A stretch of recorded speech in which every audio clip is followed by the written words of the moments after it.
وعلى آل الطاهرين واصحاب الراشدين اما بعد عن ابي هريرة رضي الله تعالى عنه ان رسول الله صلى الله عليه وآله وسلم قال حق المسلم على المسلم خمس رد السلام وإعادة المريض واتباع الجنائز وإجابة الدعوة وتشمیت العاطس متفق علیہ۔ اللہم صلی علی سیدنا و مولانا محمد وعلی آل محمد مبارک وسلم وصلی علیہ صلاۃ و سلام علیک یا سیدی یا رسول اللہ وعلی آلک و اصحابک یا سیدی یا حبیب اللہ۔ اسلام نے مسلمانوں پر حقوق رکھے ہیں۔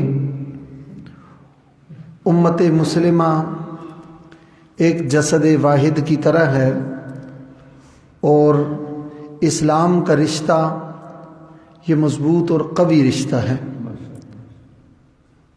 ایک طرف خاندان کا رشتہ ہے، ایک طرف ایمان کا رشتہ ہے۔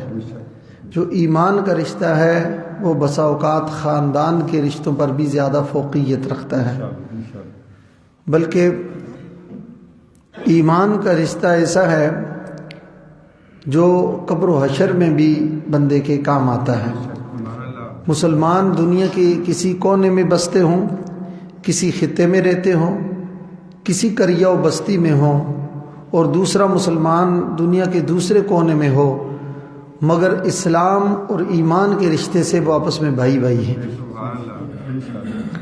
نبی کریم صلی اللہ علیہ وآلہ وسلم نے ارشاد فرمایا کہ حق المسلم علی المسلم خمس۔ حضرت ابو ہریرہ رضی اللہ تعالیٰ عنہ بیان کرتے ہیں کہ نبی علیہ الصلوۃ والسلام کا ارشاد ہے کہ مسلمان کے مسلمان پر 5 حق ہیں۔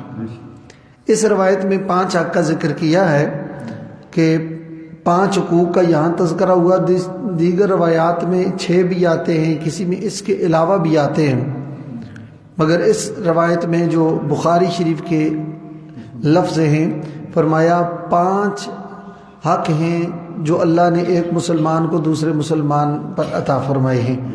ان میں سے پہلا حق یہ ہے رد السلام، کہ جب مسلمان سلام کرے تو اس کے سلام کا جواب دو۔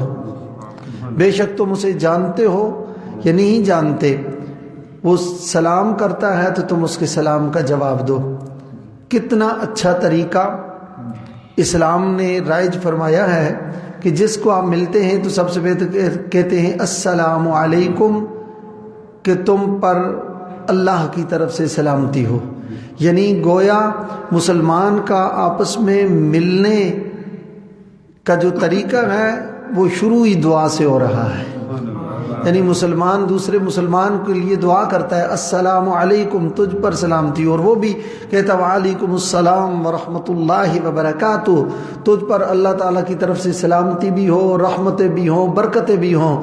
جب ایک دوسرے کو سلام کرتے ہیں تو محبت بڑھتی ہے، جب محبت بڑھتی ہے تو تعلق قائم ہوتا ہے، جب تعلق قائم ہوتا ہے تو بندہ ایک دوسرے کی غمی خوشی کا خیال رکھتا ہے۔ اسلام نے کتنا خوبصورت انداز تربیت بتایا اور سکھایا ہے، اور صحابہ کرام فرماتے ہیں کہ ہمیں تو نبی کریم صلی اللہ علیہ وآلہ وسلم نے یہ تعلیم ارشاد فرمائی ہے، ہم جب بھی آپس میں ملتے تھے ایک دوسرے کو سلام کرتے تھے اذا وقع بیننا جدار او شجر، اگر ہم ایک طرف سے کہیں جا رہے ہوتے درمیان میں درخت آ جاتا یا کوئی دیوار آ جاتی، مکان وغیرہ آ جاتا، مڑ کر جب آمنے سامنے ہوتے تو پھر ایک دوسرے کو سلام کیا کرتے تھے۔ اور جو سلام میں پہل کرتا ہے، ایک روایت میں ہے اللہ تعالیٰ اس کو 30 نیکیاں عطا فرما دیتا ہے۔ نبی کریم صلی اللہ تعالی علیہ وآلہ وسلم سلام میں پہل فرمایا کرتے تھے۔ صحابہ کرام فرماتے ہیں ہمارے دل میں کئی دفعہ یہ خیال گزرا، تمنا اور خواہش ہوئی کہ آج حضور کو ہم پہلے سلام کریں گے، کہتے ہیں ابھی ہم پروگرام بنا ہی رہے ہوتے، سرکار آتے تو سرکار سب سے پہلے سلام کر دیا کرتے تھے۔ اب کائنات میں دیکھیں نا، سب سے بڑی ہستی تو رسول اللہ صلی اللہ علیہ وآلہ وسلم کی ذات ہے۔ ہمارے ہاں ایک یہ تصور بھی عام ہو گیا ہے کہ لوگ یہ سمجھتے ہیں کہ جی میں بڑا ہوں تو مجھے سلام کریں۔ کئی دفعہ بڑے ہو کے وہ اپنے نخرے میں، کبر میں، اس تکبر میں، غرور اور گھمنڈ میں رہتے ہیں کہ جی میں کیوں سلام کروں، یہ چھوٹا ہے یہ مجھے سلام کرے۔ او اللہ کے بندے، تو بے شک بڑا ہے تو تجھے تو بڑی سوچ ہونی چاہیے، تیرا بڑا ذہن ہونا چاہیے۔ کیا تجھے نیکیوں کی ضرورت نہیں ہے؟ کائنات میں رسول اللہ سے بڑا کون ہے؟ حضرت انس فرماتے ہیں رضی اللہ تعالی عنہ، فرمایا کہ ہم بچے بھی جہاں کے ہی ہوتے، ہمارا ارادہ ہوتا کہ ہم حضور کو سلام کریں، حضور سامنے آتے دور سے سب سے پہلے سرکار سلام فرما دیا کرتے تھے۔ یہ تعلیم ہے نبی کریم صلی اللہ علیہ وسلم کی۔ تو مومن